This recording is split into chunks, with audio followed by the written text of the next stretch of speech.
welcome to Shooby Dooby Doo Up, a podcast where we talk about pop music. I'm Andy Robinson. I'm James Cook. And this is what we like to call a special compilation show, isn't it? A compilation podcast, the greatest hits, if you like. Me and James are on pop holiday. Yeah, we're all going on a summer holiday.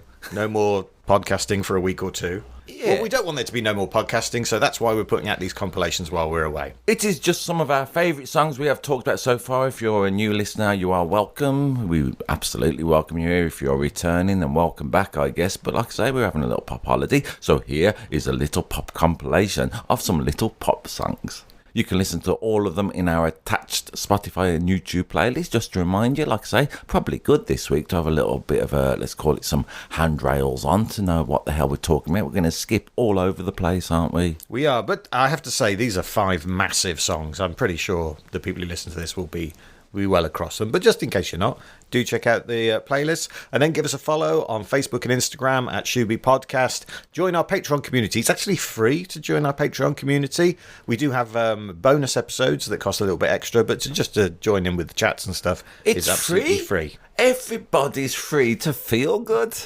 That's the kind of reference we're going to chuck in left, right and willy-nilly. Yeah, I mean, that song's not in this, but no, fair enough. Up 12 to number 2 this week, it's Baha Men with Who Let the Dogs Out? Gotta do it. Well done. It's a cover version. What? Did you not know that? No, I don't know. Tell me all about it. Oh, mate, strap in. All right. We're going to get all into this. First of all, though, I want to address this. Turns out I've had this song wrong for 24 years. Go on. What do you think this song's about? I think it's about men being reprehensible beasts and giving women wolf whistles, and the Baha Men, despite their a bit like Born in USA, Bruce Springsteen, people going like la la la la. And I thought they're criticising this behaviour. You're right. Ah, cool. You're absolutely right. That doesn't happen very often. I got it completely wrong. What do you think it was about then? My surface level knowledge of this song from the time was that it was the Baha Men who were saying about women. They were calling the women the dogs. Someone at the time told me, you know what that song's about? That's the song they're all singing because they don't think the women at the party are attractive enough, and that's why they're singing "Who Let the Dogs Out." And that is what I thought, because why would I fact check someone telling me? Why would you listen to a song? Yeah, cloth ears, absolutely. So I'm like, oh, that song's not for me. Then it's sexist twaddle. And then researching this, I found out, yes, Andy, you're absolutely right. The Baha Men are singing about a party that's going really well until sexist men show up. Yeah. And then the women say, "Who let the dogs out?" referring to the men. Quite. But unless you're listening for that, it goes past you. I did see a stand-up comic back in the day when women walked past the stage or something saying "Who let the dogs out?" And it was definitely a reference to the women being that. And even at that time, I was annoyed with him because I think you've got this completely wrong. Well, I definitely think that has been used in that context by the men that the Baha Men are singing about. Yeah.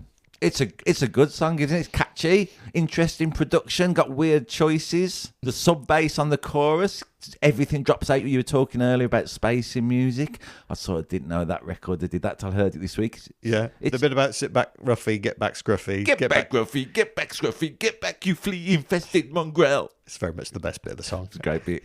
It's a great bit. Right. Well, you say it's the best bit, but also Who Let the Dogs Out, ooh, ooh, ooh, is catchy, isn't it? Yeah. Everybody would hear the body would jump. It's full of hooks, as opposed to Delirium record. We couldn't remember any bits of it earlier. Yeah. You can remember all the bits to this. You can. So do you want to get into the providence of this song? Of course. Let me settle back again. First of all, how many Baha Men are there? 3? 9. There are 9 Baha Men. The 3 in the video. They hired basically 3 younger blokes to be the face of the Baha Men for this song. Cool. Those are the 3 that are in the video. So they're older and, let's call it, wiser than the fellas in the video. A little bit. When you say a little bit, I mean, it makes me think they're much older. The credited writer of the song is Anselm Douglas, who's a Trinidadian musician. He did a song that was just called Doggy, and it was more or less the same. And the chorus was, "Who let the dogs out? Who? And that's the bit that is contentious. Right. Who wrote that? Well, let me tell you this, Mr. Robinson. Yeah. There is a 1-hour-long documentary about that very subject that you can watch on Apple TV. It costs £3.49 to rent, and I know that because I've rented it and I've watched it. Good work. I've watched the whole thing. I'm proud of you. And the documentary is fascinating and gripping and part of me doesn't want to spoil it. No, go on, we're on a podcast. It just keeps going back. So they go, all right, so this guy, Anselm Douglas, he puts that song out, Who Let the Dogs Out. It turns out his brother had worked on a Canadian radio station where 2 jingle writers had written a jingle that went, Who Let the Dogs Out? Who? And they said, we can trace that you've got this from your brother heard it from us, so we need a cut. They settled out of court, but there was a legal battle. Okay. And the way the Baha Men hear Anselm Douglas's song is because their manager plays them a version of it that someone else has done. Okay. A version that was done by Jonathan King under an alias. Really? Yep. Because he'd heard Who Let the Dogs Out, Who on a cassette that was given to him by his hairdresser of the Anselm Douglas original. Okay. I mean, ironically, Jonathan King, I don't think anyone's let that dog out yet, have they? So, who?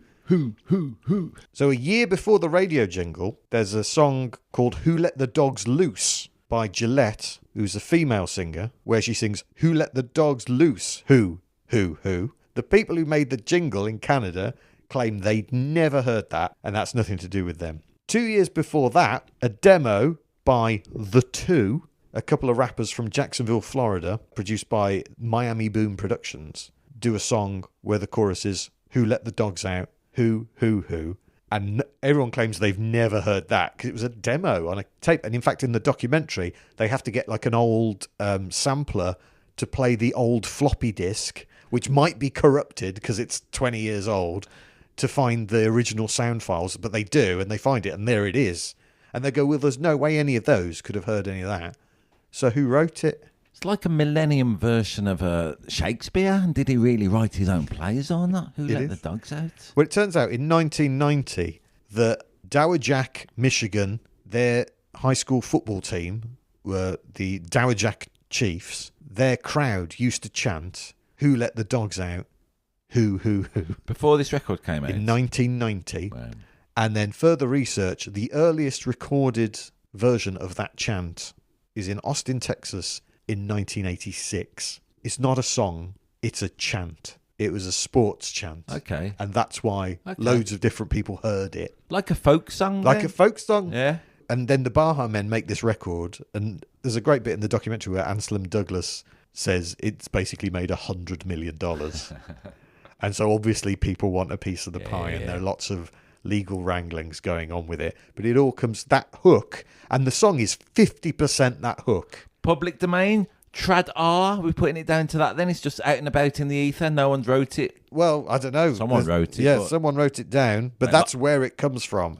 How interesting. And it was everywhere. Yeah. It was in movies, it was on TV, it played a lot in sports stadiums, particularly in America. They had like little cuddly dogs that would dance and sing it, like, you know, like a Billy Bass fish, but a little dog. Yeah. It was voted the 3rd most annoying song of all time by Rolling Stone magazine. It pops up on annoying lists quite often, this song, for some reason. When they could have U2 or Delirium. Number 3, though. So who's ahead of that in the most annoying songs? According to Rolling Stone magazine. According to Rolling Stone, I don't know. Proper music, people. Yeah, I sort of dislike Rolling Stone with their best of, worst of list. Go on, what have they put number 1? My Humps by the Black Eyed Peas. Great and record. The Macarena at number 2. Great record. Silly Rolling Stone. Yep. So it gets to number 2 in the UK. What number do you think it gets to in the United States, where it is massive? Not number 1 then, from your question. I don't know. Number 40. Really? Yeah. It turns out no one wanted to actually buy the record. Everyone had heard it at football games and the like. Okay. It won Best Song at the 2001 Nickelodeon Kids' Choice Awards. Good and award. A Grammy for Best Dance Record. Great. Once heard, never forgotten. Why is Rick Carey the odd one out in the Baha Men? He doesn't sing on it. He doesn't own a dog. I was going to say that. Researching this song has blown my mind, Andy. Yeah, I like you watching an hour documentary. I mean, sometimes I think I'm in too deep here looking at YouTube comments. How did your family take that? Daddy's busy. I do it when they're out. They must never know my hidden secrets. Yeah, I mean, you know, on a slightly congratulatory note, despite talking about the merits of this song and is it good and was it nicked, well done for spending £3.49 and watching an hour's documentary on it. As soon as I found out it existed, I was like, I'm going to have to watch that. Good. And it's really good as well. The documentary is well worth watching. It's called Who Let the Dogs Out? Sorry, It's by an American guy called Ben Sisto. Okay. And his stories, he basically spent 8 years researching this. So the least you can do is go watch his documentary. Thanks, Ben, for your inputs. And, you know, Who Let the Dogs Out by the Baha Men. Listen to it. It's really good. Really good. And it's actually feminist, yeah? Down 4 places this week to number 5. If it's number 5 and it's down 4, it can only have been number 1. It is Don't Be Good to Me by Beats International. Featuring Lindy Layton. Brackets. No, not in brackets. Okay. Just regular. I'm glad she's not in brackets. Featuring Lindy Layton. Go on, drop the fact that everyone used to talk about at the time when this record came out. Here we are, however many years later. Lindy Layton, of course, famous for... Well, she was in Press Gang. Press Gang. Yeah. Was it? Just that? Well, yeah, but she wasn't in Press Gang until after this was a hit. Oh, really? She'd filmed it before it was a hit, and then she was in it after. Why did everybody say she was on something else? And at the time, Lindy Layton from I think Grange there was Hill or no, something? she was never in Grange Hill. What? I think that's an urban myth. Oh, okay. Pretty sure she was never in Grange Hill. So she wasn't a actor before this record. She was Lindy Layton, the bona fide pop star. Well, she was an actor, but she hadn't been on the telly yet. All right, then. It doesn't matter anyway. Let's talk about the music rather than... Can we talk about Lindy Layton a bit more? Yeah, do it. That was an awakening within me. Oh, really? You had a little thing for Lindy Layton. It's part of pop music, of course. And as we alluded to with New Kids on the Block, it would be churlish of us, James, to turn away from our own, let's call it little dark, dirty desires. It's not dark and dirty. It's dark and dirty. Quite innocent. You'd be a lot happier man if you accepted this side of you within. I don't know why I said that. And the fact that she ends up on Press Gang alongside Julia Sawalha as Linda Day, I mean, that was just too much for 12-year-old me to take. Two dream women. Yeah. I mean, It explains so much about my psychology, that. I get you. All right, then. Well, I like you admitting about your, let's call it, teenage crush. I mean, when Lindy Layton... All right, then I'll talk about Lindy Layton and how impressed I was with her. Because when I first saw her singing at Top of the Pops around this time, everyone used to watch Top of the Pops every week. It was the only way you could do it. I liked her. She had, like, the baseball cap on backwards and the tracksuit and the great dancing it was. Whatever sort of skank it was, I liked it. Now, as this record got more popular and on Top of the Pops every week when it was number 1 doing its run, I'm going to say Lindy Layton lost a little bit of that initial performance charm. She started dressing, this is my vague memory, she started dressing more conservatively and she wasn't bopping and hopping when she was singing this song anymore. So that kind of disappointed me at the time. Of course, I can laugh about it now as a folly of youth. I just remember at the time going, that's a woman. Right. And obviously watching it back now, she's only like 19, 20. Yeah. That's all right, though. You were much... I was 12. Yeah. I saw her live years later under the guise of her being Hard Knocks when she was a DJ for the Big Beat Boutique. Okay.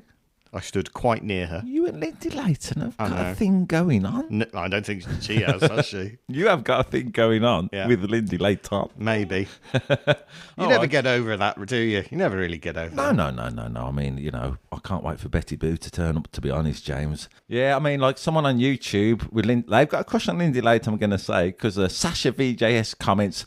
I used to dance around it to this in my high tops, wearing my Kangol hat on backwards, thinking I was the absolute shit. Thanks, Sasha VJS. Good comment. Is this the first mashup hit? Well, I am delighted you bring this up because let's call it your infatuation with Lindy Layton that you can't stop going on about. We haven't talked about the obvious things with this record, have we? Bass line from Clash, Guns of Brixton, is it? Yep. The song, of course, by who did the song? The SOS Band. SOS Band, my apologies. Also, I think there's a little Ennio Morricone type of sample in there of harmonica. The harmonica. So 6 or 7 years later, when I'm at university, and we watch Once Upon a Time in the West, and it's the start of the movie, and it's Charles Bronson who plays that harmonica piece in the movie. When he played that, I just went, "It's Don't Be Good to Me." What a treat! Yeah. That's where that's from. Cool. That moment of realization. I mean, it's got all these great components: SOS, Clash, Charles Bronson blowing his harp, and yet my favourite bit of it is the bit in the middle that goes whatever it is. That solo, yeah, which is from a little soulful tune by Taj Mahal. Oh, really? Yep. So that's just a bit of another record as well. And the rap is go on, James, do it from Johnny Dynell's Jam Hot, but re-recorded by the hilariously named DJ, David John Baptiste. He re-recorded it for this record. So it's a component of 5 records. All mashed up together. Yeah. Well, the first mashup, who knows? But yeah, it's the first mashup number 1, maybe? Yeah, let's say that. Email us in if you disagree, or even just keep it to yourself and think we're a right pair of tools. That's fine too. Did you ever hear the album that this is on, Let Them Eat Bingo? No. I had it on cassette and vinyl. You're a fan? I got it twice for my birthday in 2 different formats. Because you're always going on about Lindy Layton. Yeah, and I listened to the cassette a lot, but I still have the vinyl. You contributed to this record being a hit. It's still great now. Yeah, I mean, I love the song by the SOS Band anyway. I love that record. If I had to, not that you have to, I would choose that one over this, but nonetheless, it's a groover and a mover, and you can't help. I've had it on this week. Gets you dancing, doesn't it, whether you like it or not? Lindy Layton was so successful with this song that they re-recorded their second single, Beats International's second single, which was called Don't Talk About It, which on the album is Billy Bragg singing in a falsetto voice. I remember, a bit like Jordan from New Kids on the Block. But on the single version, it's Lindy Layton singing it. And then she went on to have a solo hit with a cover of Silly Games, which, of course, I bought on 7-inch single. Had a picture of her on the front, didn't it? Yeah, you love Lindy Layton. This is good, isn't it? Had you remembered this before this week? Was this a thing that was within you anyway? Or never forget. You never forget. You never forget your first wank to top. Oi! Will you stop reducing everything to the gutter, please? I can't stop. I can't help myself. It was a very pure and romantic, tiny 12-year-old me was going to sweep in somehow. That's going to sweep Lindy Layton off her feet. Yeah. Well, I think this is all right. I mean, let's talk about this. I mean, it's come up in an unusual place, but the notion of you fancying your pop star of choice and that being part of the dynamic, I wouldn't like to not acknowledge that in a pop music podcast, James. It's definitely part of the whole scam of things, isn't it? Yeah, I mean, and had, if this podcast of ours was a little bit more representative of the population at large and had a female voice on it, for goodness sake, then when we got to New Kids on the Block... To be fair, we haven't asked any women in, so... To be fair, they probably wouldn't want to do it. Do you want to come to Andy's shed on a Monday? We're not allowed to kidnap them, Andy. If anything, that's worse. But if they were of a certain age to us, they might have been saying similar things about Joe McIntyre from New Kids on the Block. So I like it, James, because I'm going to say it's a part of your personality. You keep under wraps sometimes. Let's call it your lustful side, looking on the male gaze. You terrible, terrible man. So I like it. Lindy Layton's copped it for you. Terrible, terrible 12-year-old boy. That was. You toxic masculinity, fancying Lindy Layton, objectifying her. What is going on? Why'd you admit it now? Do you see this thing on Strictly Come Dancing? What's happened? Someone did a dance this week. Yeah. And within the dance, one fella put his hand on the female dancer's hip. She brushed it off. Loads of people have gone, I don't think that looks right. And they've had to go, sorry for that. It was a joke and we're doing a dance. Sorry for that. And I think, come on, everybody. All right, Chubby Checker. Joy Bunny used to say. We talked about the whole record and we haven't mentioned Norman Cook at all. Cool.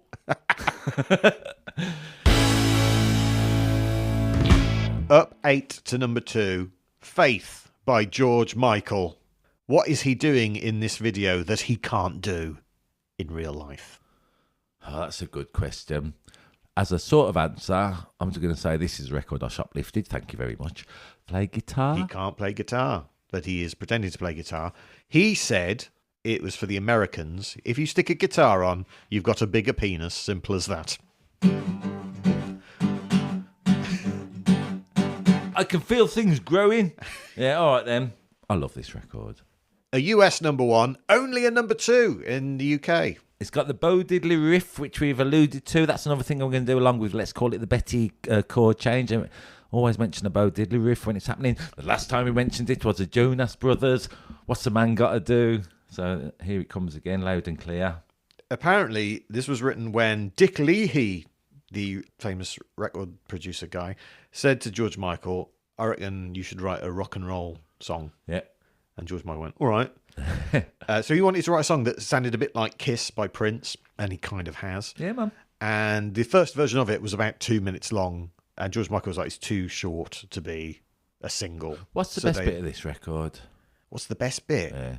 There's lots of good bits to this. I really like the beginning.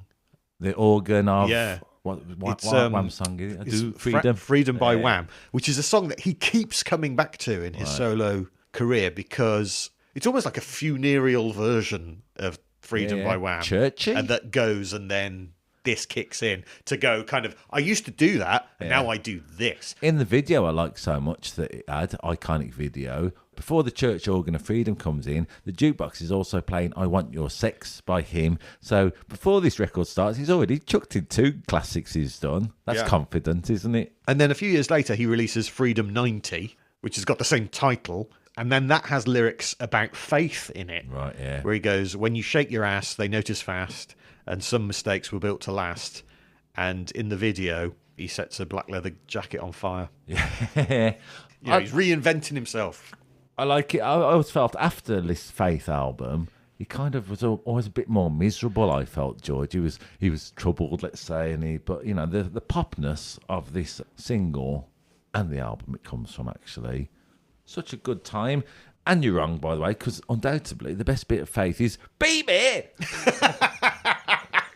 You're right, it is. I was wrong. I mean, it's great. It's an iconic song, isn't it? Yeah. And that you say it's the Bo Diddley riff because that riff happens a lot in music. But if you play that riff to regular people, they will go, "Oh, that's Faith." Yeah, This is the song they associate it with.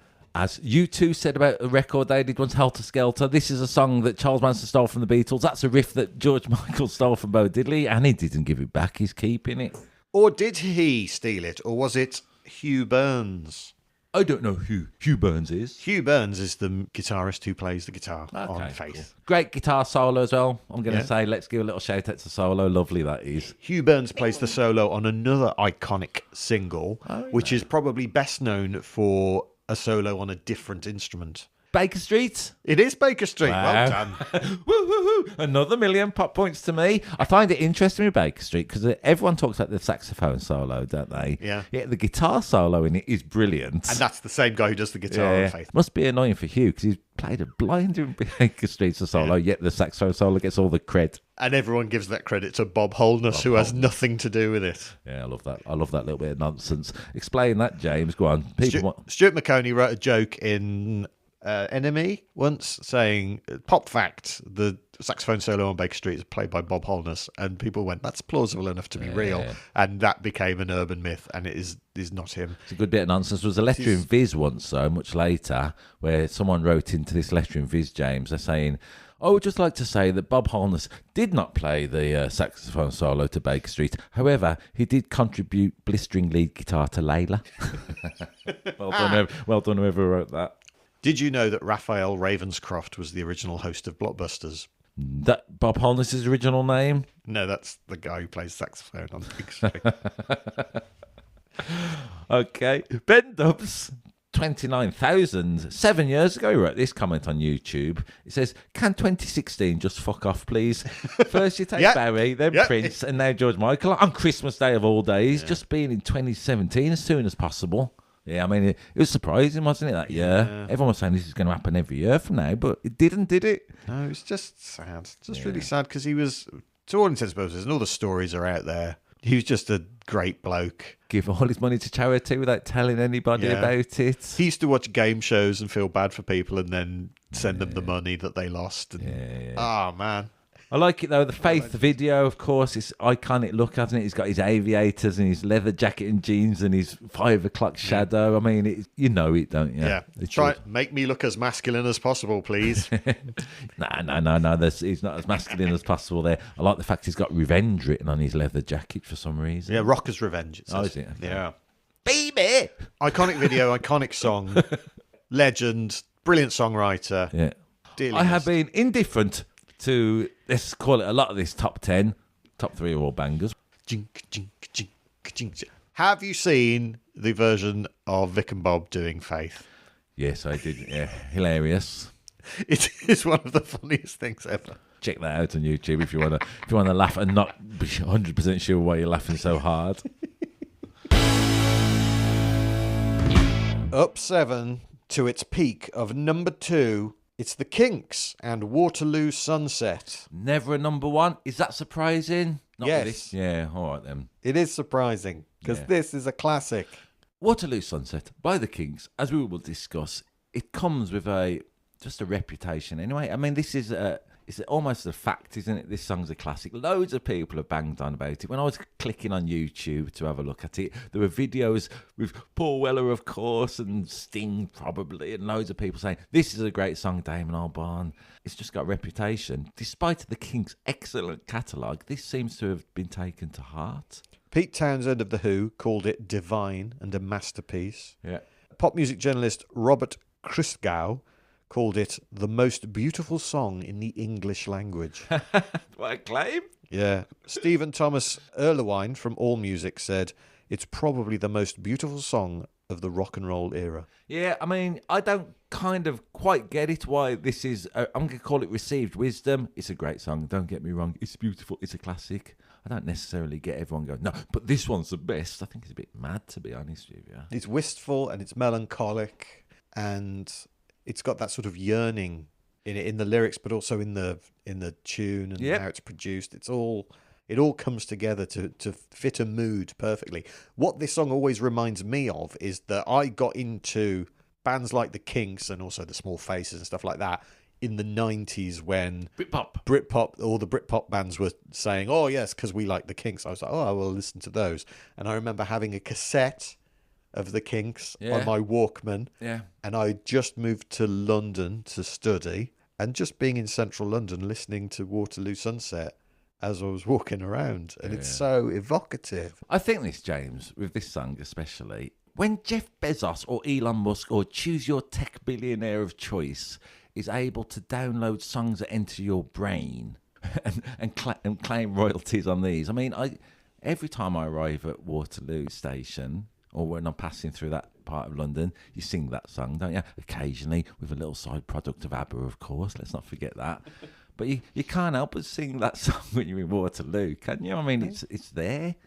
Particularly if you're there with people called Terry and Julie. Yeah, quite. If I'm being slightly silly for the point of it, why is it this song gets everyone going, this is the best song ever, though? Because I think, like a lot of great pop songs, it's about escape. Yes, continue. It's about, and Ray Davies said that. He said the Terry and Julie in the song, that's his sister and his sister's boyfriend, because they were going to move to Australia to go and have this better life somewhere else. That's what a lot of us yearn for. And that's part of our DNA, and those songs that speak to that, we connect with on an emotional level. But the fellow who's singing it is trapped in he's not going anywhere, is he? The narrator is watching Terry and Julie. Yeah. And he just watches it all, the hustle and bustle, the people rushing by. He's watching it from his Because there's abode. The sadness is that you never do get to escape. I get you. Other people might, but you don't. And that's the sort of bittersweet quality of it. But within that, the narrator of Waterloo Sunset is so happy there. Seems to be. I don't think he's saying I've got to get. As the animal said, we've got to get out of this place. It's like It's a Wonderful Life. I think that connects with people in the same way. The familiarity of home. It doesn't really matter that it's in Waterloo, or that undoubtedly helps. It doesn't matter that it's in Waterloo because that is not what it was originally called. I like this, Jack. Have you done a bit of research? Oh, yeah. Go on. It was originally called Liverpool Sunset. Really? It was. Ray Davies changed it. Why? I would imagine so he didn't get accused of cashing in on the Beatles or Merseysound or Pretty something. much that. Yeah. He basically heard Penny Lane and went, I've got to change that. Fair enough. Got to change that. I mean, as comics, we've got jokes like that. I'll just change that word. Yeah. They're not. But here's the thing. Ray Davies, when he was a teenager, he was in St Thomas's Hospital for a long time. He had to have a tracheotomy when he was a teenager. That's a harrowing operation. And he was in St Thomas's, which is next to Waterloo. And apparently the nurse would, there'd be a balcony and the nurse would let him sit out on the balcony and he would look over the river there. All goes in. So you say it was called Liverpool, but was it always really Waterloo? Yeah, all right. Yeah. That's a good fact, James. You're welcome. I like that. I'm going to get into this musically at least. Yeah. Right. It's in the key of E, right? Oh, does it have a descending bass line at the beginning?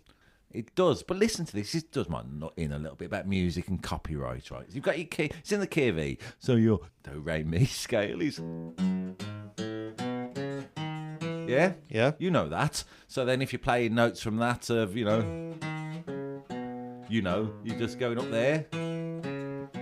Uncopyrightable in many ways. But if you start on the fifth note of that scale...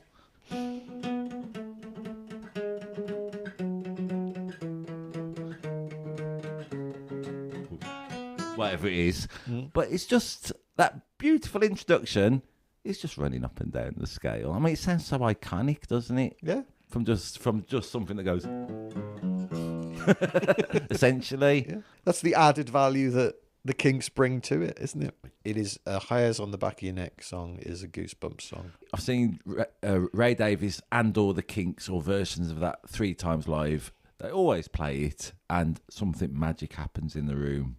People melt. I mean, what more do you need from a song?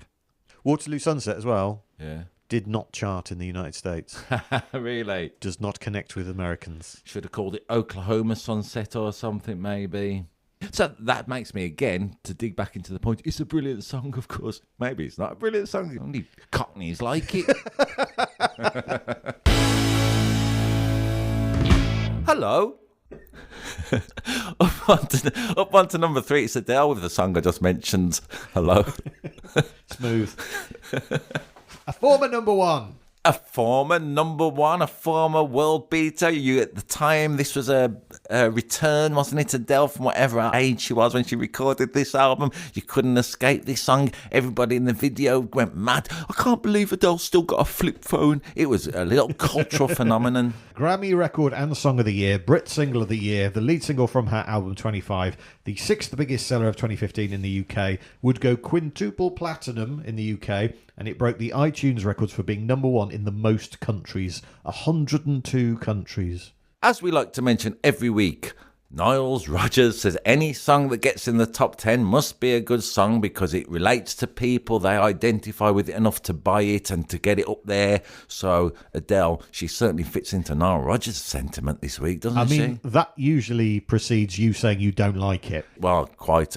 All right then. Well, I am saying that. You don't like it? That's all right, actually. It's all right. It's all what right. What a roller coaster, guys. We thought he didn't like it, and then he thought it was fine. I just think it's good to mention Niles Rodgers once a week and put that general idea of, whilst we're talking out through our behinds about what we think of a song, it's a good thing to point out that these are all popular. Can we get into the lyrics, please? Please, please, please, please, please. Because there's a thing that happens in this song that I've been thinking ever since I first heard it 10 years ago. Right. Well, what a perfect... Can I infect you with this insanity? What a perfect forum for you to talk about it. All right, then. So the first line of the song. Yes. Hello, it's me. And then there's a little pause. And in that pause, my brain goes, Adele. So, hello, it's me, Adele. Right. She should have done it. Then we've been able to mention one more bit of self-reference while Gerald's banging on about himself. All right, then, fair enough. So, do you like this song? I mean, it's such a big, anthemic, belted out song, isn't it? Would I choose to listen to it? Probably not. But if it comes on, I'm probably going to try and sing the chorus. The chorus goes, hello from the other side, which makes it sound like she's dead and she's communicating through a Ouija board. Let's put it into some sort of emotional context. When she rings up, says, hello, it's me, Adele, as she should have mentioned. Adele. Yeah. There's definitely... She's been a bit of a pain in the arse in this relationship. She should leave it alone. She can't. She's ringing up again. She wants to hear it. There's definitely a bit of grit in this oyster, isn't there, to the song? So, the chorus, you say... I don't know what key it's in, but let's say it's in this key for the moment. She's going... Hello from the other side, yeah? I mean, E minor, C, G as you can get. Yeah, G and D, I mean. So you got that. But I kept singing, how can I get you alone? It reminded me of that. It reminds me of a 80s rock power ballad, this song. Despite it being slightly disguised as one. Co-written by Adele and Greg Kirsten. Yes. He plays all the instruments on the track, apart from the drums. Who plays the drums? I can't remember. Adele. What? Adele plays the drums on this. Serious? Yep.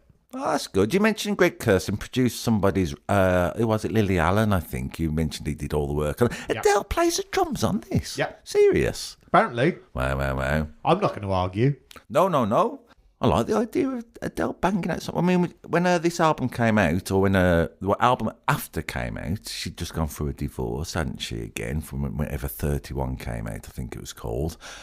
And I was sort of a bit thinking when her divorce was announced before the album, I thought, we're not going to get the album of her pub sing-along Cockney Knees up then. This is it's what she deals in, isn't it? Let's call it the terrain of the heart, Adele. Yeah, she said, it sounds a bit morbid, like I'm dead, but it's actually just from the other side of becoming an adult, making it out alive from your late teens, early 20s. The thing that always takes me out at the beginning is when she goes, hello, can you hear me? I'm in California dreaming about how we used to be. It's always a tricky thing when you allude to a song title, isn't it? Because in this case, I just end up thinking about California dreaming all the time and sort of think I'd rather be hearing that. But great words to it. I'm not being daft.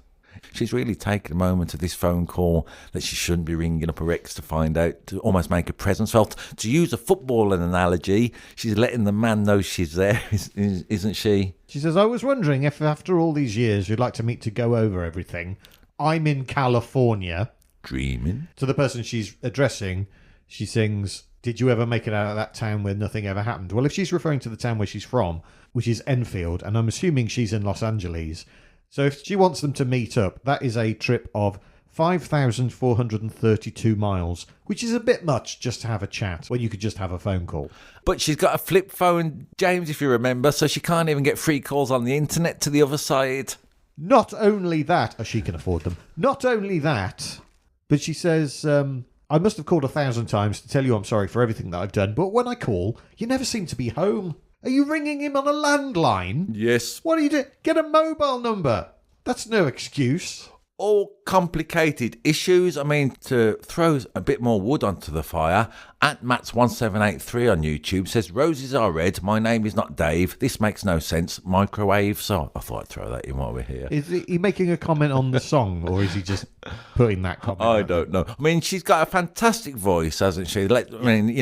Spoilers. This is a kind of... Hey, join our Patreon for more insight. Like Adele's got a good voice. And the song plays to her strengths. Yep. A chorus where she can belt it out. She really does as well. Did you watch the video? I have seen it, but it's sepia tone. She's looking beautiful. There she is. What made me think, apart from her voice, is also the power of Adele's eyes, because at key moments in the video, she looks straight down the barrel of the lens in a dramatic way, and it's affecting. Not everyone can do that with their eyes. Well done, Adele. Adele told the New York Times that this song contains her favourite lyric that she's ever written. Do you want to have a guess at which lyric it is? I don't know. The bit about breaking the heart and it doesn't matter because it clearly doesn't tear you apart, that sort of stuff. No, it's Is it Knees Up Mother Brown? Knees Up Have Confused Songs. Yeah. It's so typical of me to talk about myself. I'm sorry. She said this is her favourite lyric she's ever written. Yeah, it's a great lyric, isn't it? The one that's all about herself, yeah. It's a bit like that line in the Taylor Swift song, I'm the problem, it's me. I think anybody who can acknowledge, let's call it, their own sense of being a bit of an arsehole is good. It's essentially, I'm so vain, I probably think this song is about me. There have been 3 other songs called Hello that have got to the UK Top 20. Okay. One of them a number 1. Okay, Lionel Richie. Lionel Richie, Hello, that was the number 1. Beloved. Beloved in 1990. I love a that song song. that mentions Tommy Cannon and Bobby Ball. And Vince Hilaire, the old Crystal Palace defender. I mean, you don't hear me. I love that song. I wish we were doing that this week. Also, the other song about Hello. I don't know. A more obscure one. Go on. I think you would recognise it. Go on. It's from 2011. Yeah. Give me a clue. It goes... Ding ding ding ding ding ding ding ding ding ding ding ding ding Oh, ding. yeah. Hello. I Ding, remember. ding, ding. That song. Who was it? That's by Martin Solveig and Dragonette. I remember it vaguely. So Adele's just riding on their coattails, essentially. I'm not slagging Adele off because I don't want to in this case. I will slag this off, though. This is a good point. As you know, James, partially for content, always going for YouTube comments on while you're doing all the proper work of who wrote it, who recorded it, who did all the albums, who was playing drums on it. But Psychotic AS6273 says, Dear advertisers, if you put an unskippable ad on YouTube, I will not buy that product. Pretty good, isn't it? Made me think I'm going to do that. I wanted to do a thing on YouTube where you put up a video and it has a little button that says skip ad and you press it and it takes you an advert for a skip.